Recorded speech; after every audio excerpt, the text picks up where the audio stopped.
this is Raina with LYLO Crafts coming on today to show you how I store my stamps, my dies, and my embossing folders. And so let me start off with the basic tools that I use. First, I use these Mastic Protect Organize Storage Treatment CD and DVD sleeves. They come in a 50 pack. And these measure, and I buy them on Amazon, and these measure about 5.5 inches and by 7.5 inches in height. That's the bag. This is 5.5 and this is about 7.5. And then I cut some paper, just some cardstock, to 5 by 7. And I put that inside the sleeve. Now, I used to use these magnets. And if you're using magnets, then that's awesome. The magnets I used to use are these sheet magnets. And they have adhesive, so I would literally pull the adhesive off and place half a sheet of the magnet onto this. And then, beautifully, your dies stick to that magnet. Now, I stopped doing that recently because the magnets, A, are very expensive, and B, they take up a lot of room. And so, so I'm not doing that now. I am just utilizing, and I was only using 110-pound cardstock as my divider in here. Now I just use 65-pound. And I put my die in here, and it also leaves room on the back. Now I'm going to show you some extra tips. Hold on. Okay, so I wanted you to see what kind of bins I use. I use these clear refrigerator bins, and they are wide enough to hold 2 sets of my dies in them, and they have a divider down the middle that will keep your dies nicely shaped. Now, I used to use this, let me see here. I used to use this bin, which was from Michael's, but I could only get one of these into my calyx, my IKEA calyx. And so it really left a lot of unused room, and I was running out of spaces in my calyx. So this bin is so great because it does offer you the ability to use or to put double the amount of dies in, and it's, I believe, 14 inches in depth, so it goes almost all the way to the back. It hardly leaves any excess room on your calyx.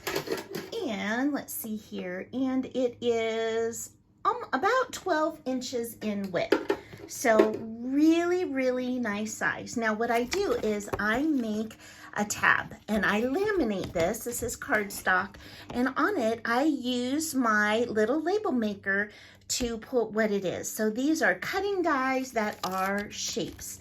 Now the label maker I'm using is this Brother, let's see here, this Brother P-Touch, a label maker, and I got that on Amazon.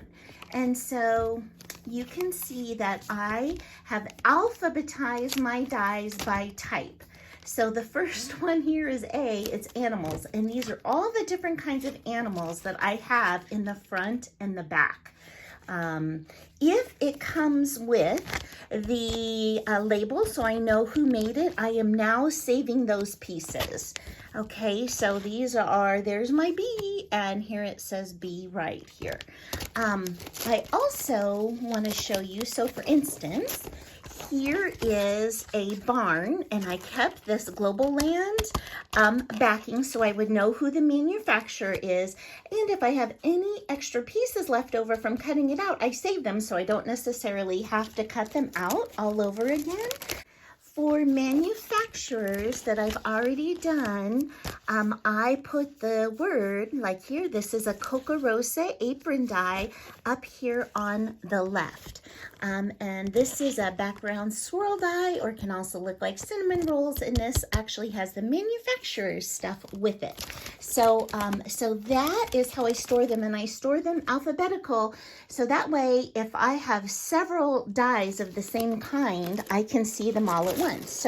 So So for instance, I know I have several flower dies, and so you can see that I have them on the front and the back. And so this one is flowers on the front, and then I have hydrangeas on the back that were by BB Craft. And so there's my hydrangea die on the back by BB Craft.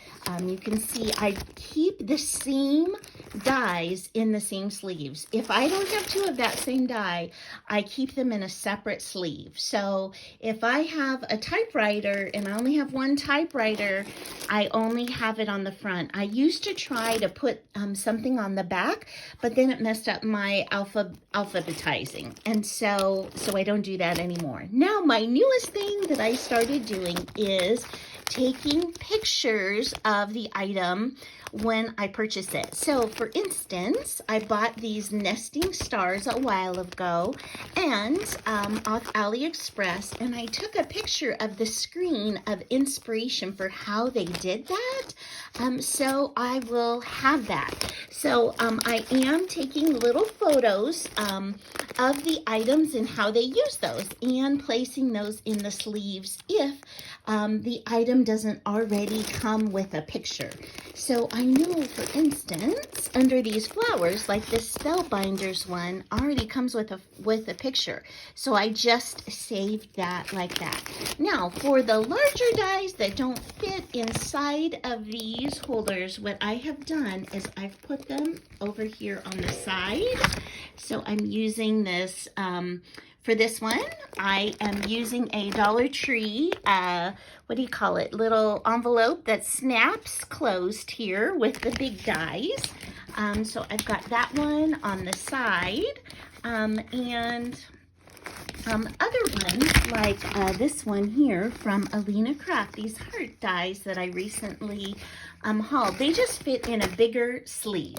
They didn't quite, it was too wide to fit in the CD sleeve. So this sleeve is 6 3/4 inches in width, and then it is about 9 1/4 inches in length. And so this is what I use for my larger dies, and then the biggest dies that don't fit into this are what I put into the Dollar Tree holders. And so I follow the same thing for my embossing folders as well as for my stamps. Okay, and also so you can see what kind of labels I have here, I do have card fronts as a title. So all of these things in here are things that can go on a card front, or be a whole card front, or be like these pop-up cards I have in there. Then I have a category called Simple Shapes, and these are all the circles, the squares, the hexagons, the hearts, ornaments, rectangles. So I have those. Then I have a category called Tags, Bag Toppers, and Boxes. And so these are all the different kinds of tags that I have. And all these tags have tags on the back because I have so many of them. So I've got those in there. And then I keep all my words and my alphabet separate. So these are all my normal sentiments, and I do write what they are right on the front of those. And then I've got a little Coco and Reno section, and then the rest are boxes. So that is how I organize my dies. And again, I use the same process for organizing my embossing folders and stamps. So I hope this helps you. And if you have any questions, let me know. But I did get everything from Amazon. I got this refrigerator holder from Amazon. I got the sleeves from Amazon, and I even most recently bought my white 65-pound paper cardstock off Amazon in a ream because it was less money. Okay, well, thank you for spending time with me today, and I hope you are having fun organizing your items as part of your spring cleaning. I know I am, and discovering so many things that I love in my stash that I had forgotten about. So I hope you have an amazing day. Bye-bye.